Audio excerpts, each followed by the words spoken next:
Dengan 2024 kemarin, kita sudah membahas sebanyak 56 kanun dan rancangan kanun. Ya, jadi dari 56 itu 31 sudah kita sahkan dan ada sekitar 16-nya itu dari 56 tadi itu adalah inisiatif DPR. Menurut kami ini sebuah prestasi. Artinya dari 56 kanun yang diajukan pemerintah Kota Bandar, 30 itu merupakan 30%, sepertiganya merupakan inisiatif DPR yang itu tidak pernah terjadi di masa-masa sebelumnya.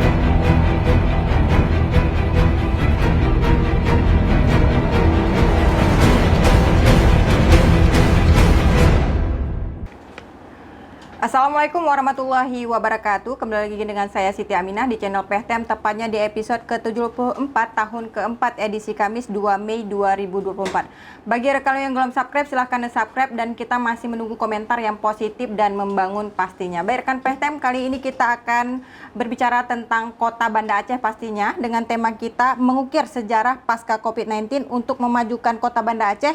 Adakah kontribusi DPRK? Bersama narasumber kita Pak Faridnya Umar ST. Beliau adalah Ketua DPR Kota Banda Aceh. Assalamualaikum Pak Farid. Waalaikumsalam warahmatullahi wabarakatuh. Bagaimana kabarnya Pak? Alhamdulillah, sehat-sehat. Terima kasih Pak, di tengah kesibukannya hari ini sudah hadir ke PHTM, kita berbincang tentang perkembangan Kota Banda Aceh tentu ya, yang memang selalu dibicarakan kerap kemajuan, kemunduran, bahkan problematika Kota Banda Aceh. Tapi ini sebagai Anda sebagai Ketua DPRK Kota Banda Aceh tentu tahu nih Pak, permasalahan secara kompleks Kota Banda Aceh itu seperti apa nih Pak Farid? Ya, alhamdulillah yang pertama saya bersyukur bahwa bisa berhadir berbagi informasi sharing di forum yang sangat luar biasa yaitu PHTM ya. Semoga nanti bermanfaat diskusi kita. Yang pertama kita tahu bahwa Banda Aceh ini kan ibu kota Provinsi Aceh. Betul. Orang mengatakan etalase Provinsi Aceh. Sehingga Banda Aceh hari ini bukan hanya menjadi pintu masuk ya bagi banyak orang atau tapi hari ini Banda Aceh menjadi tujuan bagi banyak orang, baik Wisnu maupun Wisman, wisatawan Nusantara ataupun wisatawan mancanegara. Oleh karena itu, makanya tentu sebagai konsekuensi ibu kota provinsi tentu banyak problemnya. Dan ini menjadi tugas pemerintahan Kota Banda Aceh. Artinya ketika kita berbicara pemerintahan, maka ada eksekutif, ada legislatif. Ya, nah, selama ini alhamdulillah kita bersama pemerintah Kota Banda Aceh tentu berusaha menyelesaikan persoalan-persoalan yang ada di Kota Banda Aceh ya. Banyak hal, apakah terkait dengan keuangan daerah, terkait dengan pelayanan publik, infrastruktur, sosial, keagamaan dan sebagainya. Oke, jadi kalau misalnya fungsi DPRK sendiri itu apa nih Pak? Ya. Pak Farid ya? Nah ini yang seharusnya saya berharap sebenarnya ketika proses pileg kemarin ya, para caleg itu yang menyampaikan kepada masyarakat bahwa sesungguhnya apa tugas seorang anggota dewan, apa tugas wakil masyarakat ketika dia kemudian diberikan amanah duduk di DPRK Banda Aceh atau di DPRD yang lain. Bahwa berdasarkan regulasi yang ada, bahwa ada 3 tugas utama, tupoksi, tugas pokok dan fungsi dari anggota dewan. Yang pertama itu fungsi legislasi, bagaimana melahirkan regulasi yang kemudian memberikan manfaat yang besar bagi masyarakat yang diwakilinya. Kemudian fungsi budgeting, fungsi penganggaran bersama pemerintah Kota Banda Aceh setiap tahunnya kita mengesahkan APBK Banda Aceh. Kemudian yang tidak kalah pentingnya fungsi yang ketiga adalah fungsi pengawasan, controlling. Setelah kanun kita sahkan, anggaran kita bahas, bagaimana kemudian kita memastikan bahwa implementasinya sesuai dengan regulasi atau aturan yang ada. Jadi fungsi pengawasan di situ antara checks and balance antara pemerintah Kota Banda Aceh yang fungsi pengawasan dilakukan oleh kami di DPRK Banda Aceh seperti itu. Oke, tapi ini menariknya masalah penganggaran ya. Sepertinya ada problem nih. Problem penganggaran ini antara eksekutif dan legislatif selama ini seperti apa sih Pak? Maksudnya pengawasannya seperti apa? Apakah memang transparansi atau ada masalah atau seperti apa? Ya, yang perlu diketahui bahwa selama ini fungsi kita kan pengawas ya, sebagai lembaga pengawas. Sementara pemerintah Kota Banda Aceh sebagai eksekutif juga punya lembaga pengawas, yaitu secara internal mereka namanya punya inspektorat. Dan secara eksternal kita juga diawasi oleh BPK, Badan Pemeriksa Keuangan atau BPK RI perwakilan Aceh. Dan alhamdulillah setiap tahunnya itu anggaran yang sudah dilaksanakan itu harus dipertanggungjawabkan, dievaluasi dan kemudian diaudit oleh BPK RI. Nah, sebagai contoh misalnya anggaran tahun 2023 itu sedang dilakukan audit dan informasinya dalam waktu dekat akan diserahkan LHP, laporan hasil pemeriksaan kepada pemerintah Kota Banda Aceh, kepada DPRK Banda Aceh untuk kemudian kita mengawasi bagaimana realisasi dan kemudian evaluasi evaluasi pertanggungjawaban dari anggaran yang sudah digunakan oleh pemerintah yang pada saat tahun lalu dibahas bersama oleh DPRK bersama pemerintah Kota Banda Aceh. Kita tahu bahwa beberapa waktu yang lalu kondisi keuangan kota tidak sedang baik-baik saja. Ini sudah dipahami masyarakat. Salah satunya adalah akibat dari pandemi COVID-19 ya. Artinya bukan hanya di Banda Aceh tapi di banyak kota di Indonesia bahkan secara global di dunia. Dan misalnya pada tahun 2021 kita mengalami kondisi keuangan yang sangat berat yaitu hasil audit BPK utang kita mencapai 158 miliar. Benar. Kemudian di tahun setelah itu diselesaikan oleh pemerintah sebelumnya tinggal 23 miliar tapi kemudian ketika masuk PJ di periode pertama tahun 2022 itu hasil audit BPK terhadap anggaran 2022 itu defisit menjadi 148. Nah, kemudian di 2023 kita memiliki tantangan ya. Bagaimana kemudian BPK RI menyarankan kepada pemerintah Kota Banda Aceh dan juga DPRK Banda Aceh untuk bisa menyelesaikan utang.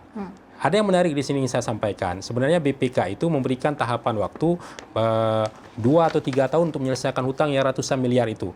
Tapi apa yang terjadi kemudian? Kami di DPRK Banda Aceh bersama pemerintah Kota Banda Aceh, Pak PJ dan juga tim anggaran pemerintah kota serta semua OPD itu kemudian bersepakat bahwa pada tahun 2023 yang pada saat itu potensi hutang mencapai 90 miliar khususnya kepada pihak ketiga. Tapi alhamdulillah kemudian kita menuruti arahan BPK RI. Yang pertama yang kita lakukan adalah kami di pimpinan DPRK dan juga anggota DPRK Banda Aceh meminta kepada pemerintah Banda Aceh untuk bisa membuat roadmap. Roadmap itu adalah semacam peta jalan bagaimana kita memiliki langkah dan tahapan yang jelas dalam menyelesaikan utang. Misalnya kapan kita selesaikan, dari mana sumber anggarannya, berapa lama waktu kita butuhkan. Alhamdulillah pada Juli 2000 kalau saya tidak salah sekitar pertengahan kita berkomitmen pemerintah kota menandatangani MOU roadmap. Nah, kemudian apa yang kita lakukan yaitu kita melakukan rasionalisasi pendapatan asli daerah. Karena pada saat itu ketika kondisi Covid kan misalnya di tahun 2021 target kita sampai dengan 300 miliar lebih, tapi realisasinya hanya 68%. Di tahun 2020 yang lalu itu realisasinya sampai dengan 87%. Nah, kemudian kita melakukan realisasi. Pada tahun 2022 dari 68% menjadi 80% menaik. Nah, kemudian kita rasionalkan, kita lihat misalnya potensi-potensi. Sebagai contoh misalnya ketika Covid banyak kunjungan itu kan berkurang, hotel, rumah makan dan sebagainya. Sehingga kemudian kita rasionalkan parkir yang tidak mencapai target dan beberapa sektor lainnya yang kemudian itu kita rasionalkan. Nah, kemudian yang kedua yang kita lakukan adalah melakukan rasionalisasi belanja. Karena gini, ketika pemerintah kota merencanakan misalnya belanja sebesar 300 miliar dari sumber pendapatan asli daerah, artinya apa? Realisasi belanja itu baru bisa dilakukan kalau tersedia uang 300 miliar. Nah, kalau kemudian ternyata dari hasil evaluasi, rencana 300 miliar yang mampu kemungkinan dicapai itu hanya 250 miliar, berarti dengan kata lain kita harus melakukan rasional sebanyak 50 miliar. Nah, ini dilakukan oleh pemerintah kota bersama DPRK Banda Aceh. Alhamdulillah kita menutup tahun 2023 kemarin tidak ada hutang kepada pihak ketiga, kecuali beberapa yang terkait dengan BPJS dan Gampung. Oke, jadi hutang terhutang itu ada hal yang lumrah ini Pak Farid? Ya, yang pertama dalam Terjadi sistem perencanaan keuangan daerah, dia kan ada namanya pendapatan, belanja. Pendapatan dengan belanja itu tentu dibolehkan namanya defisit, tapi defisit ini kemudian mampu ditutup dengan pembiayaan. Kita punya cadangan anggaran. Nah, selama ini inilah yang menjadi masalah kita di tahun 2021-2022. Nah, di 2023 ini alhamdulillah sebagaimana saya sampaikan tadi kita menutup artinya dengan tidak ada hutang yang sangat signifikan. Berarti sekarang nol hutang ya Kota Banda Aceh? Hutang ada beberapa sekitar mungkin di bawah 10 miliar. 10 miliar itu informasi yang saya dapat kemarin update dari BPKK itu untuk beberapa dana desa yang belum terrealisasi seperti itu. Dibandingkan tahun lalu itu 148 miliar. Jadi ini saya pikir sebuah prestasi yang ini juga mendapatkan pengakuan dari pemerintah pusat dan juga BPK RI seperti itu. Oke, berarti itu tergantung pemimpinnya ya Pak Farid ya. Nah, salah satu bagaimana mengolah anggaran semaksimal jadi mungkin. gini, Aminah. Jadi yang harus menjadi rujukan kita lah, anggaran kita kan diaudit oleh auditor eksternal yaitu BPK. BPK setiap tahunnya memberikan opini terhadap pengelolaan keuangan daerah, terhadap sistem administrasi pengelolaan keuangan daerah. Nah, makanya kemudian setiap tahunnya sejak tahun 2009 sampai dengan 2022 yang lalu itu Banda Aceh, Kota Banda Aceh senantiasa mendapatkan opini WTP, wajar tanpa pengecualian. Artinya dari segi pengelolaan keuangan daerah, dari segi pencatatan sistem akuntansi itu sudah memenuhi kaidah-kaidah sehingga kemudian dia layak mendapatkan opini WTP. Nah, disinilah perlu kerjasama yang baik antara pemerintah kota dengan DPRK Banda Aceh. Oke, berarti sejauh ini harmonis ya hubungan legislatif dan eksekutif ya DPR Kota ya. Sedikit ada perbedaan pendapat biasa lah. Hal itu biasa tapi bagaimana kemudian kita berpikir yang lebih besar untuk kepentingan masyarakat Banda Aceh, tentu hal-hal yang sangat urgen, yang substansi itu kan harus kita kedepankan dibandingkan kita kepentingan yang kecil atau kepentingan kelompok atau pribadi seperti itu. Oke, baik, menarik sekali ya pemirsa PHTM. Tapi ini masih terkait tentang PAD tadi ya Pak Farid ya. Ini pendapatan asli daerah ya dari sektor apa aja nih Pak Farid, dan bagaimana pengawasan dari DPRK supaya uang PAD tersebut tidak bocor? Katanya ada dugaan nih bocornya tuh PAD itu sangat besar nih Pak Farid. Ya, nah ini kan salah satu fungsi kami kan melakukan pengawasan, kemudian juga membuat regulasi. Tadi dikatakan bahwa sumber PAD kita itu berasal dari, kan dia ada namanya pendapatan daerah, ada belanja daerah. Pendapatan itu ada bersumber dari PAD, pendapatan asli daerah, ada kemudian juga dana pendapatan transfer. Transfer itu ada dari pemerintah provinsi, ada pemerintah pusat, juga ada yang namanya lain-lain pendapatan daerah yang sah. Kemudian pengelolaan keuangan yang dipisahkan. Jadi memang agak ini kalau kita bicara ini butuh waktu yang panjang. Nah, dari yang Kota Banda Aceh, pemerintah Kota Banda Aceh itu mengelola namanya pajak daerah dan retribusi daerah. Ya, jadi pajak daerah itu apa, misalnya contoh pajak hotel, pajak restoran, pajak rumah makan, pajak parkir dan berbagai. Kemudian ada juga namanya retribusi daerah. Nah, kalau pajak daerah, ini pemerintah kota kan sedang giat-giatnya melakukan penagihan kepada wajib pajak. Kemudian juga retribusi daerah. Nah, yang jadi masalah ini kan di retribusi daerah. Ya, apa masalahnya? Misalnya, ketika kita berbicara tentang parkir, ya tadi yang disampaikan oleh Aminah tadi, apakah ada potensi kebocoran?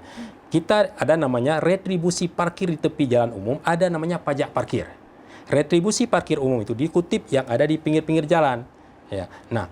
Jadi selama ini pemerintah Kota Banda Aceh bersama Jukir ya dilaksanakan Dinas Perhubungan itu kan melakukan sistem bagi hasil lah, persentase. Misalnya mereka membagi hasil berapa 30% setor kepada pemerintah Kota Banda Aceh. Misalnya dia dapat 100.000, dia bayar 30% berarti sekitar 30.000. Nah, ini mungkin yang kemudian artinya potensi besar, tapi kan tidak seluruhnya kemudian ini disetorkan kepada pemerintah Kota Banda Aceh. Salah satu penyebab setelah kita melihat adalah karena adanya transaksi tunai. Ya kan, transaksi tunai. Bayi peng jujuk ya, Mbak Kes. Yang namanya uang udah jatuh ke tangan kan itu. Nah, oleh karena itu untuk mengantisipasi potensi kebocoran itu, pemerintah Kota Banda Aceh dan kemudian DPRK berpikir, dan kemudian DPRK Banda Aceh mengusulkan kanun inisiatif. Rancangan kanun inisiatif oleh DPRK Banda Aceh yaitu retribusi parkir di tepi jalan umum dan parkir khusus non tunai. Artinya, kita pada tahun 2022 kemarin sudah melahirkan sebuah kanun yang mana kanun itu kemudian diharapkan transaksi parkir di tepi jalan umum itu ke depan dengan dengan non tunai. Artinya orang tidak menyerahkan uang, jadi menggunakan EDP, elektronik capture, kemudian juga ada meteran parkir, bisa dengan kartu ATM, bisa dengan KRIS, bisa dengan e-money. Nah, jadi ini di antara upaya-upaya yang kami lakukan. Jadi kami menghadirkan sebuah kanun khusus yang kita inisiasi oleh DPR. Ya. Kemudian juga itu dari sektor retribusi parkir untuk mencegah terjadinya kebocoran. Karena sepengetahuan saya di DPRK itu kan sejak 2004. Sejak 20 tahun yang lalu. Lama ya? Belum pernah tercapai target parkir. Dari masa BPP dulu, Badan Pengelolaan Parkir, sampai sekarang itu nggak pernah mencapai target. Padahal kalau kita lihat potensi itu nggak besar. Nah, oleh karena itu, kemudian juga ke depan kita akan melakukan transaksi non tunai, dan kemudian juga kita harapkan ini mungkin bisa dilelang kepada pihak ketiga, karena regulasinya sudah kita buat kemarin. Ya, jadi misalnya nanti potensi parkir berapa? 10 miliar. Pemerintah kota melakukan lelang. Siapa kemudian pihak ketiga yang siap untuk kemudian ikut dalam lelang itu 10 miliar tanpa kita berpikir biaya operasional. Jangan sampai kemudian seperti hari ini kita lebih besar biaya pengeluaran besar pasak daripada pada tiang. Seperti itu. Padahal kalau kita lihat potensi kan sangat besar. Oke, selain kanun tersebut, Pak Farid, berapa rancangan kanun yang sudah disahkan oleh DPRK Banda Aceh sejak 2019 sampai dengan 2024 kemarin, kita sudah membahas sebanyak 56 kanun dan rancangan kanun. Ya, jadi dari 56 itu 31 sudah kita sahkan dan ada sekitar 16-nya itu dari 56 tadi itu adalah inisiatif DPR. Menurut kami ini sebuah prestasi. Artinya dari 56 kanun yang diajukan pemerintah Kota Bandar, 30 itu merupakan 30%, sepertiganya merupakan inisiatif DPR yang itu tidak pernah terjadi di masa-masa sebelumnya. Saya sampaikan, saya kan di DPR sejak 2004. Amat sangat jarang sekali itu DPR mengajukan kanun inisiatif. Tapi di masa periode ini kita alhamdulillah setiap tahunnya hampir 3 atau 4 kanun inisiatif yang diajukan oleh teman-teman di AKD, ayat kelengkapan. Nah, jadi itu salah satunya kanun yang kita ajukan ya. Ada juga kanun tentang parkir, kanun tentang pelestarian sejarah, situs dan cagar budaya, kanun tentang ketahanan keluarga dan beberapa kanun lainnya. Kemudian yang kedua tadi menarik tentang potensi kebocoran. Saya ingin sampaikan, kalau tadi kita bicara tentang retribusi daerah, maka kita bicara tentang pajak daerah. Ya, ini kan berdasarkan Undang-Undang nomor nomor 22 tahun 2000 tentang hubungan Undang nomor 1 tahun 22 tentang hubungan keuangan pemerintah pusat dan daerah. Itu pemerintah daerah diwajibkan untuk membuat perda atau kanun tentang pajak retribusi daerah. Kemarin sudah selesaikan jadi pemerintah kota bersama DPRK itu sudah melahirkan kanun nomor 1 tahun 2024 tentang pajak dan retribusi daerah. Ya, jadi ini juga implementasi dari Undang-Undang Cipta Kerja, Omnibus Law. Nah, sebagai contoh misalnya, sekarang kita mendorong pemerintah Kota Banda Aceh untuk bisa memasang typing box pada wajib-wajib pajak. Contohnya misalnya hari ini, itu kan warung kopi. Dia sistemnya apa? Sistem penempatan pemerintah kota, informasi yang kami dapatkan kan menganjurkan kepada wajib pajak, pemilik warung kopi, rumah makan, agar mereka melaporkan berapa omsetnya. Sehingga nanti kalau berdasarkan kanun, itu kan 10% dari pajak daerah. Karena ada pemahaman selama ini bahwa seolah-olah kalau kita sebagai masyarakat itu kan laba. Padahal bukan, dia 10% yang kemudian disetorkan oleh konsumen kepada pemerintah, dititipkan kepada wajib pajak. Nah, sebagai contoh misalnya ada sebuah warung kopi yang sebelumnya dia itu hanya membayar 5 juta per bulan. Tapi ketika informasi dari pemerintah kota setelah dipasang typing box, ya, tercatat semuanya itu setiap bulannya mencapai 30 juta lebih. Artinya potensi selama ini besar tapi karena tidak terlaporkan. Nah, ini yang kemudian terus kita mendorong. Dan yang kedua, untuk meningkatkan, mencegah kebocoran, yaitu adanya perlunya pemanfaatan sistem IT tadi dengan typing box, dengan EDC, dengan meteran parkir, dan kemudian juga perlu pelibatan masyarakat. Mana pelibatan masyarakat apa tadi itu, misalnya contoh tadi Aminah atau siapa masyarakat mengetahui ada potensi kebocoran, maka laporkan dari mana sumbernya, di mana potensi kebocoran berapa, dan kemudian atau sistem whistleblower. Jadi masyarakat dilindungi, dirahasiakan bagi yang melaporkan itu, bahkan perlu diberikan apresiasi kepada mereka, reward. Nah, ini kemudian juga kita ini juga dipantau oleh KPK. Jadi ada namanya Kopsugah KPK. Makanya beberapa waktu lalu kan dilakukan segel dan sebagainya. Itu juga atas pemantauan arahan KPK. Dan juga pemerintah kota itu sudah melakukan kerjasama juga dengan Kejari. Artinya akan lakukan law enforcement, penegakan hukum terhadap para pelanggar wajib pajak seperti itu. Baik, berarti pasca COVID-19 nih Pak Farid, PAD Kota Banda Aceh meningkat signifikan ya? Ya, di tahun 2000, saya ingin sampaikan, pada tahun 2019 yang lalu, itu realisasi PAD mencapai 87%. Di tahun 2020, realisasi PAD mencapai 80%. Tapi di 2021, ketika kita mendapatkan badai COVID yang sangat dahsyat, PAD itu terjun drastis menjadi 67%. Nah, di 2022 itu meningkat menjadi 80% dan kemudian di 2023 alhamdulillah kemarin itu realisasinya ya di 2022 90%, di 2023 kemarin itu realisasinya 101%. Artinya melebihi target. Ya, artinya kan kondisi sudah mulai normal. Nah, ini juga karena yang pertama ada fungsi pengawasan dewan dan juga ada perubahan regulasi-regulasi yang kita lakukan bersama pemerintah Kota Banda Aceh seperti itu. Oke, anggarannya dari mana saja nih selain PAD nih Pak Farid? Tadi kan ada anggaran PAD. PAD itu ini kan istilah selain dari PAD, apakah misalnya dari Ya, saya ingin sampaikan dulu bahwa PAD itu kan menunjukkan kemandirian daerah. Artinya bagaimana usaha pemerintah kota untuk mengumpulkan dana di daerah. Yang kedua ada namanya dana perimbangan, dana transfer dari pemerintah pusat. Ada seperti yang disebut misalnya dana transfer DAU, dana alokasi khusus umum, ya, misalnya gaji pegawai. Ada namanya DAK, dana alokasi khusus untuk bidang infrastruktur, bidang pendidikan, bidang kesehatan. Ada juga namanya DOKA. Iya. Kita kan sebagai OSUS ya kita juga dapat ini kita setiap tahunnya dapat OSUS meski persentasenya itu semakin kecil seperti itu. Juga ada dana transfer dari pemerintah provinsi, ada bantuan keuangan dan sebagainya. Jadi dana desa. Nah, jadi di samping PAD yang biasanya potensial sekitar 10% itu udah hebat kali kalau daerah itu bisa sampai 10%. Tapi sebagian besar itu 70-80% itu ketergantungan kita pada pemerintah pusat itu sangat tinggi, pada pemerintah atasan. Artinya apa? Bahwa kita juga harus mengakui bahwa anggaran kita juga sangat besar tersedot untuk kepentingan aparatur pemerintah, untuk gaji pegawai, TPK dan sebagainya seperti itu.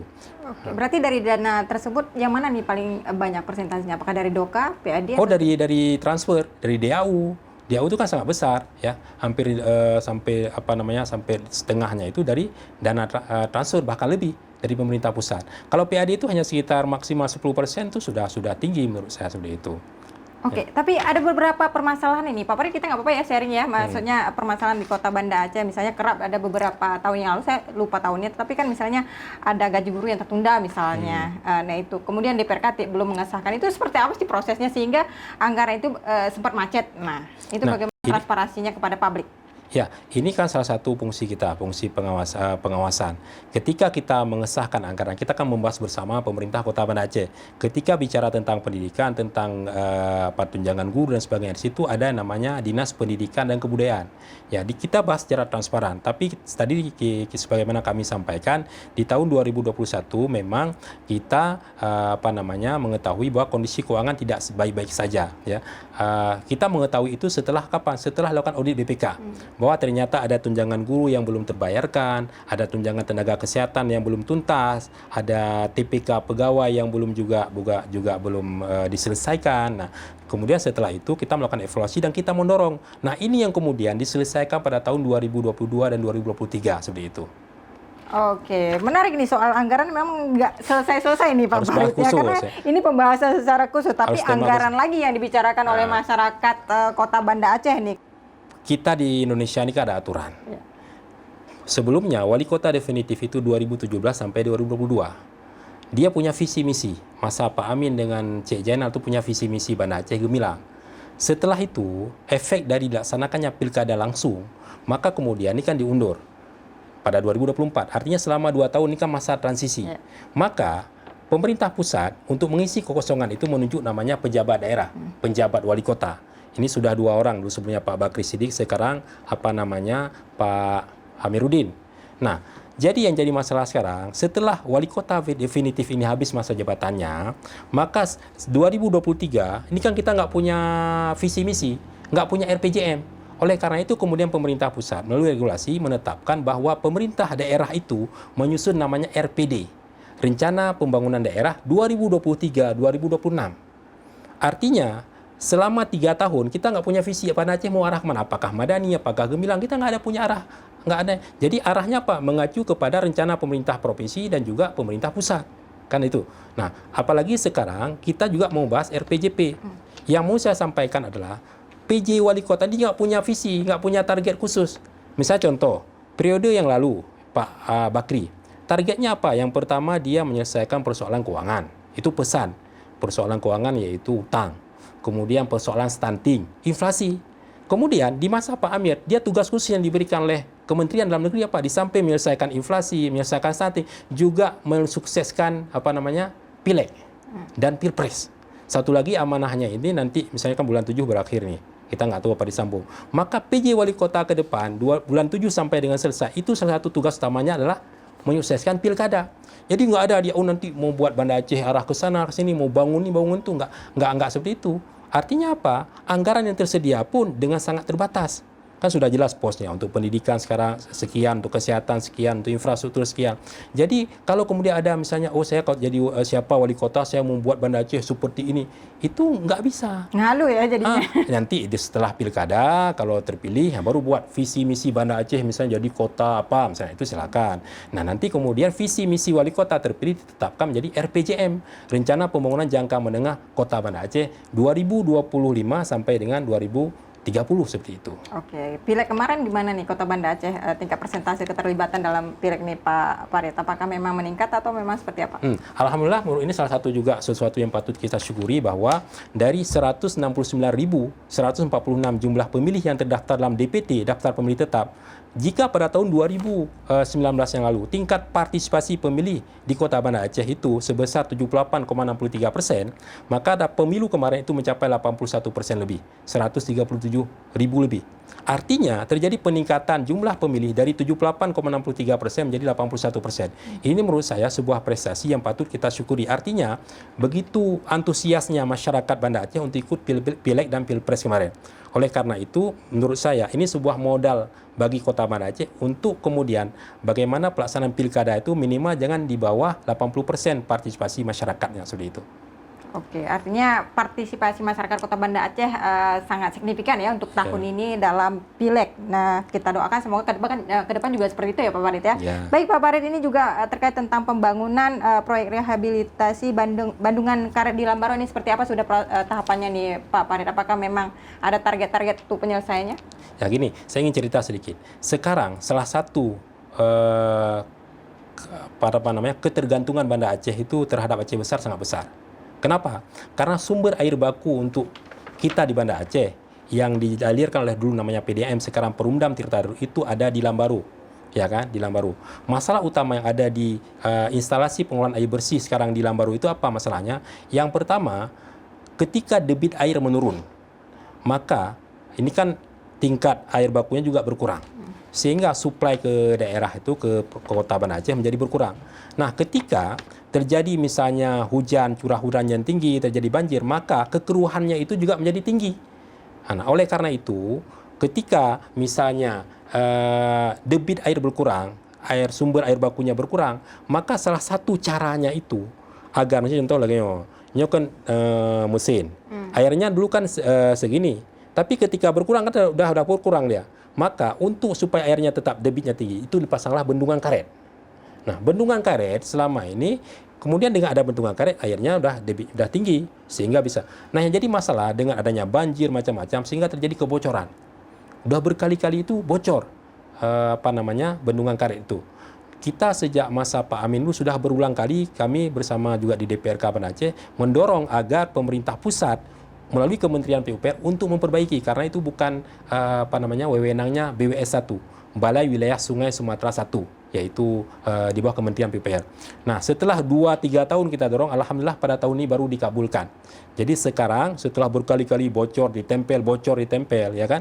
Nah, ini informasinya ini sudah dikerjakan proyek APBN sebesar 130 miliar dan ditargetkan mudah-mudahan bisa tuntas pada akhir 2024 ini. Nah, insya Allah kalau kemudian bendungan karet ini selesai, insya Allah setidaknya ya untuk jangka pendek sudah menyelesaikan persoalan air bersih di Banda Aceh. Meskipun masih ada PR-PR lainnya yang juga harus diselesaikan oleh Perumdam Tirta Daru. Artinya bendungan tersebut nanti bisa mengcover seluruh kebutuhan air bersih di Kota Banda Aceh seluruhnya? Tapi yang jadi masalah di Banda Aceh sekarang ya tingkat cakupan layanan itu di atas 80%. Ya, 54.000 jumlah SR sambungan rumah, host connection. Jumlah pelanggan PDAM itu kan sudah 54.000 lebih. Kalau kita katakan setiap rumah rata-rata punya 4-5 orang, berarti kan 250.000. Jumlah penduduk Banda Aceh kan sekitar 260. Artinya tingkat layanan itu sudah bagus, di atas 80 bahkan mencapai 90%. Tapi yang jadi masalah sekarang kan distribusi air bersih. Artinya ketika kita misalnya Aminah tinggal di Banda Aceh, ketika buka keran kan nggak selalu ada. Ya, mungkin tengah malam ada, siang nggak ada. Ini kan distribusi bersih. Inilah yang kemudian menjadi PR kita, misalnya tingkat kebocoran kita masih ada sampai berapa 30%, dulu sampai 60% kebocoran.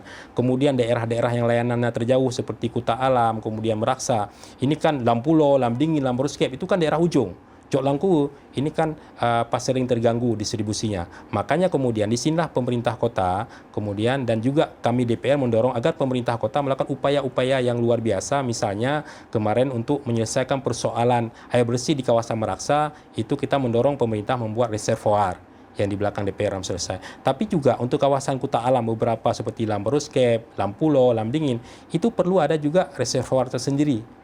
Ya, coba bayangkan air dipompa dari Lambaru sana, sementara daerah ujung ini tidak mendapatkan air distribusi yang signifikan. Baik, Pak Farid. Menarik ya pemirsa PTM, kita diskusi hari ini dengan Pak Farid dengan tema kita bagaimana memajukan kota Banda Aceh. Tapi tentu kita juga sudah HUT ya, Banda Aceh ke 819 nih, Pemko Banda Aceh mengangkat tema Big Move. Apakah sejalan nih dengan DPRK? Apa yang harus dilakukan oleh DPRK? Atau seperti apa nih kontribusi DPRK dalam HUT ke 819 kemarin? Ya, tadi big move ini kan langkah besar. Bahwa pemerintah kota punya tekad untuk melakukan perubahan besar, langkah-langkah besar, bagaimana pembangunan melibatkan semua stakeholder dalam masyarakat. Apalagi kita tahu sekarang bahwa Banda Aceh ini kan mengalami bonus demografi. Jumlah penduduk muda itu lebih besar, sampai 60% ya, sebagaimana saya sampaikan tadi. Nah, oleh karena itu bagaimana kemudian pemerintah Kota Banda Aceh memberikan akses yang sebesar-besarnya bagi semua elemen masyarakat, termasuk orang muda, untuk mereka terlibat dalam proses pembangunan. Tapi sebagaimana, jadi kemudian pembangunan yang berkelanjutan, pembangunan yang ramah lingkungan, bagaimana dunia investasi bisa berkembang di Banda Aceh. Nah, ini tentu kita apresiasi semangat dari pemerintah kota untuk big move, melakukan langkah besar. Tapi tadi memang ada kendala. Pemerintah kota ini kan setiap tahun dijabat oleh penjabat wali kota yang masa jabatannya hanya 1 tahun kalau tidak diperpanjang. Artinya ini butuh ya, menurut saya ini baru bisa lakukan langkah besar ini oleh wali kota definitif. Kalau dia punya masa jabatan 5 tahun. Oleh karena itu kami tentu bersepakat kalau kemudian pemerintah kota melakukan big move, langkah besar. Tapi ini kemudian perlu dibicarakan lagi. Langkah-langkah besar apa? Karena memang di samping keterbatasan masa jabatan juga terbatasnya anggaran. Ya kan? Apalagi pada tahun 2024 ini kita akan melaksanakan pilkada di Kota Banda Aceh yang membutuhkan anggaran mencapai 40 miliar lebih seperti itu. Wah, ini fantastis ya angkanya Pak Farid. Tapi ini menarik ini. Ketika kita berbicara DPRK juga berbicara tentang eksekutif. Prestasi eksekutif juga prestasi DPRK. Apakah bisa saya samakan seperti itu? Ya, karena disebut itu kan pemerintah. Kalau kita bicara pemerintah, itu adalah pemerintah eksekutif, pemerintah kota. Tapi ketika kita bicara pemerintahan, bahwa ada eksekutif, ada legislatif. Ya, jadi kami ini bersama pemerintah Kota Banda Aceh inilah mitra kerja yang sangat strategis, mitra kerja yang sejajar. Ya, jadi hadirnya DPR legislatif bukan untuk mempersulit kerja-kerja pemerintah Kota Banda Aceh, tapi kemudian untuk mendukung, mensupport. Kalau ada kemudian ada kekurangan, ada hal-hal yang perlu diperbaiki, maka salah satu fungsi kita pengawasan bukan untuk menjatuhkan, tapi kemudian untuk memperbaiki. Semangatnya bagaimana kita bisa menghadirkan pelayanan yang baik untuk masyarakat Banda Aceh. Saya pikir ini semangatnya, ya. Dan sesuai dengan regulasi yang ada, undang-undang yang ada, kanun yang ada, tatib yang ada di DPRK Banda Aceh, maka kita siap mensupport program-program pemerintah Banda Aceh untuk kemudian untuk kemajuan Kota Banda Aceh, kita siap. Tapi ketika kemudian ada regulasi-regulasi yang belum tepat, ini perlu kita diskusikan. Kenapa? Karena setiap tahunnya anggaran itu kan diaudit oleh Badan Pemeriksa Keuangan. Nah, disinilah kemudian makanya kita misalnya besok insya Allah kita akan melakukan rapat paripurna terhadap laporan kinerja Wali Kota Banda Aceh. Kita akan melihat nih setelah tahun 2023 Pemko Banda Aceh Wali Kota melakukan kinerja, maka kita akan nilai sejauh mana kinerja pemerintah Kota Banda Aceh. Pemerintah Kota Banda Aceh sudah mengelola anggaran selama 1 tahun, sejak 1 Januari sampai dengan 31 Desember 2023. Maka kita mengevaluasi bagaimana pengelolaan. Nah, itulah kemudian nanti kita akan bahas namanya laporan keuangan pemerintah Kota Banda Aceh yang diaudit oleh BPKRI. Oke, sejauh ini sejalan nggak eksekutif dengan legislatif ini Pak Farid? Kalau dalam hal apapun? Ya, saya pikir kan masyarakat yang menilainya. Ya. Alhamdulillah Banda Aceh selama ini menjadi rujukan bagi banyak pihak. Mungkin kalau kita lihat ada beberapa daerah yang mungkin kurang harmonis ya, seperti itu. Tapi alhamdulillah kita selama ini untuk kebaikan, kepentingan masyarakat banyak kita sangat saling mendukung seperti itu, saling mensupport seperti itu. Oke, artinya prestasi eksekutif sama dengan prestasi DPRK ya? Prestasi bersama. Prestasi Saya bersama. pikir kemarin ketika kemarin HUT Kota, Pak PJ Wali Kota juga menyampaikan apresiasi atas dukungan penuh dari DPRK Banda Aceh, dan kami juga memberikan apresiasi atas berbagai pencapaian, menyelesaikan hutang, kemudian juga mendapatkan kembali Adipura, kemudian juga setelah 23 tahun kita menunggu piala MTQ, kita kembali meraih itu pramuka. Ini kan karena ada kerjasama. Contoh misalnya tadi bicara tentang anggaran itu kan dibahas bersama dengan MTQ. Itu kan butuh pembinaan anak-anak kita. Nah, itu kan ada anggaran di situ. Nah, di situ adalah fungsi dewan. Jadi, ini keberhasilan bersama ya, yang juga ada dukungan seluruh dari masyarakat Banda Aceh, dari stakeholder Banda Aceh seperti itu. Oke, Pak Farid, tadi Anda sebutkan bahwa Anda sudah lama di DPRK ya, sejak 2004. Tentu permasalahan Kota Banda Aceh itu sangat kompleks. Betul. Apakah ada masalah yang belum terselesaikan, Pak Farid, sampai hari ini? Ya, Banda Aceh adalah kota yang ibu kota provinsi. Saya katakan tadi etalase pilot project bagi banyak daerah di luar Banda Aceh bahkan nasional. Tentu terkait layanan publik ya itu kan semakin hari semakin berkembang. Oleh karena itu persoalan yang muncul juga semakin kompleks. Karenanya sekali lagi tentu kalau misalnya semua persoalan tuntas dikerjakan maka pemerintah tidak perlu bekerja seperti itu. Jadi oleh karena itu selalu ada masalah. Nah, disitulah fungsi pemerintah untuk menyelesaikan masalah dibantu oleh DPR menjalankan 3 fungsi yaitu legislasi, budgeting dan juga pengawasan. Oke, berarti ini pertanyaan personal nih Pak Farid. Berarti susah ya jadi ketua DPRK atau seperti apa? Atau aman-aman aja selain anggaran? Ya, beban yang sangat berat ya kan. Beban yang sangat berat. Beban apa nih? Beban ya kita kan yang pertama, kami di DPRK itu bukan kepala tapi ketua ya. Primus inter pares, kita ada namanya pimpinan. Jadi mungkin ketua itu semacam koordinator, juru bicara lah ya, menjadi penyambung lidah teman-teman anggota DPRK. Oleh karena itu makanya kita di DPRK ada namanya badan musyawarah. Hal-hal yang strategis itu bukan ditentukan oleh seorang ketua atau wakil ketua, enggak.